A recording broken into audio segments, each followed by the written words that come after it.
Tout d'abord, voudrais en profiter pour présenter mes condoléances à toute la famille de Mohamedou Fallou Sène, ainsi qu'à toute la famille universitaire, à toute la communauté universitaire. Nous prions Dieu pour qu'il soit accueilli au paradis. Effectivement, nous espérons quand même que malgré les difficultés, que les étudiants vont reprendre les enseignements. En tout cas, des initiatives sont prises à gauche et à droite, on est en train de discuter avec eux. Et bon, nous espérons tous que tout ce dont nous sommes en train de faire, ça va payer et que les étudiants vont reprendre les enseignements. Je vous fais remarquer aussi que les étudiants quand même, ils commencent même à changer quand même un peu de position. Parce que j'ai vu que dans leur dernière déclaration, ils ne demandaient plus le départ des ministres que vous venez de citer. Donc je pense qu'aujourd'hui, ils campent leur position sur la justice. Mais n'empêche, de notre côté, nous sommes en train de discuter avec eux, de travailler avec eux. Il y a beaucoup d'initiatives qui sont prises sur place. Et nous espérons que, Inch'Allah, cette crise-là va se dénouer le plus rapidement possible. En tout cas, c'est notre souhait. Aujourd'hui, le principal objectif, en tout cas, c'est de faire de sorte que le calme revienne dans notre espace universitaire. Il faut, comme je l'ai dit depuis le début, aujourd'hui, moi, ce qui est attendu de moi en tant que recteur, c'est de rassembler et de faire de sorte qu'il y ait un apaisement de la tension sociale. Nous travaillons avec beaucoup d'autres acteurs sur place. Et aujourd'hui, je suis persuadé que notre université retrouvera en fait l'image qu'on connaissait d'elle, qui consiste à avoir une paix entre tous les acteurs de la communauté universitaire. Vous savez, quand il y a des problèmes, on a tendance souvent à revenir sur les acquis. Mais moi, je suis persuadé que l'université Gaston Berger de Saint-Louis, malgré ces événements douloureux que nous traversons, reste encore une université d'excellence. Moi, je suis persuadé de ça. Et je pense que tous les acteurs aujourd'hui, ils travaillent dans le sens de garder cette excellence dont tout le monde parle par rapport à notre université. Et je pense que moi, personnellement, je trouve qu'on est encore une université d'excellence et tous les gens travaillent dans ce sens-là. Bon, les difficultés, c'est les difficultés sur le plan social. D'ailleurs, je salue bien même les mesures qui ont été prises par le président de la République pour l'amélioration des conditions de vie au niveau du campus social pour les étudiants. Il y a aussi des problèmes au niveau pédagogique, ça c'est normal. Il y a un problème de calendrier académique et ça aussi nous y travaillons. C'est une priorité après pour nous.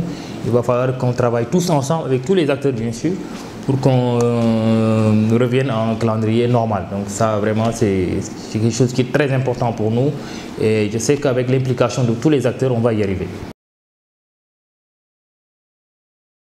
Pour garder ce cap, vous savez, l'université, c'est trois composantes. C'est les enseignants-chercheurs, c'est le personnel administratif, technique et de service, et ensuite les étudiants. Moi, je pense qu'il faut que tout le monde travaille main dans la main pour qu'ensemble, on se fixe tous les mêmes objectifs qui consistent à garder le cap de l'excellence au niveau de l'université Gaston Berger de Saint-Louis. Il faut que l'université Gaston Berger de Saint-Louis a été toujours une famille unie avec l'ensemble de ses composantes. Et nous sommes sûrs que si nous continuons de faire le travail que nous sommes en train de faire, rien n'empêche à ce que nos objectifs soient atteints. Donc je ne peux pas me permettre de parler aujourd'hui d'année invalide. Vous savez, ce n'est pas une question que je peux aborder aujourd'hui. Vous savez, quand nous sommes à l'université est organisée avec des UFR. Donc la situation pédagogique est en train d'être faite dans chaque UFR. Et c'est à l'issue de ça que nous allons faire une évaluation pour faire des propositions.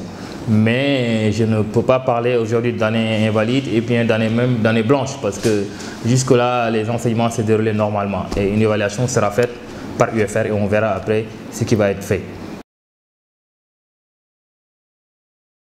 Oui, mais vous savez, le recteur, il est le président du conseil d'administration du CROUS.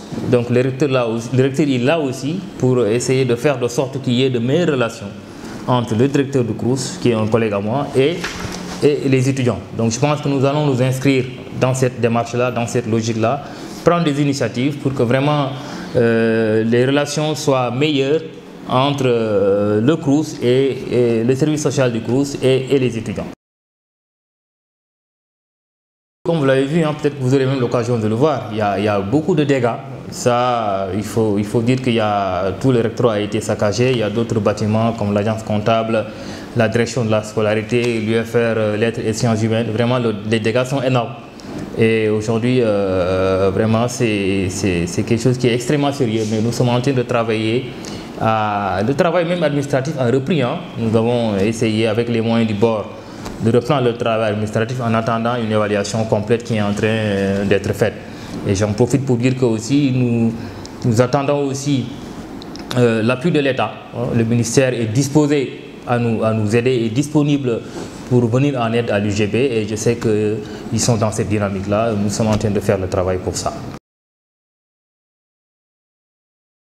L'administration du UGB, la mission elle est claire, il faut faire de sorte que l'administration marche comme avant. Hein. Il faut faire de sorte que le travail se fasse avec beaucoup d'efficience et beaucoup d'efficacité. Et pour cela, il faut une administration efficace. Je rappelle qu'en fait, nous avons toujours une administration efficace. N'eût été vraiment ces événements qui sont passés, on n'aurait même pas senti en fait le besoin même de parler du travail administratif. Mais je suis persuadé que nous avons subi beaucoup de saccages, nous avons subi beaucoup de dégâts, mais nous allons rapidement dépasser cette épreuve-là, dépasser ces événements-là. L'UGB est reconnu depuis son existence. L'UGB sur le plan de la formation. Nous avons des formations de qualité. Aujourd'hui, tous les produits de l'UGB sont bien insérés dans le marché de l'emploi. Moi-même qui vous parle, je suis un produit de l'UGB, donc j'ai fait toutes mes études ici. Donc ça prouve aussi que nous avons une qualité au niveau de nos formations. Et justement, c'est ça qui est important. Il faut que la qualité de nos formations soit préservée. Et elle ne peut être préservée que si nous vivons dans un climat social apaisé, avec des conditions pédagogiques très claires, avec de meilleures conditions pédagogiques, avec aussi une amélioration des conditions de vie des étudiants. Je lance un appel solennel à la coordination des étudiants de Saint-Louis. Je les ai rencontrés. J'ai trouvé qu'ils étaient responsables et très ouverts au dialogue. Je leur dis que ma porte reste ouverte pour une sortie de crise en vue de la reprise des activités pédagogiques.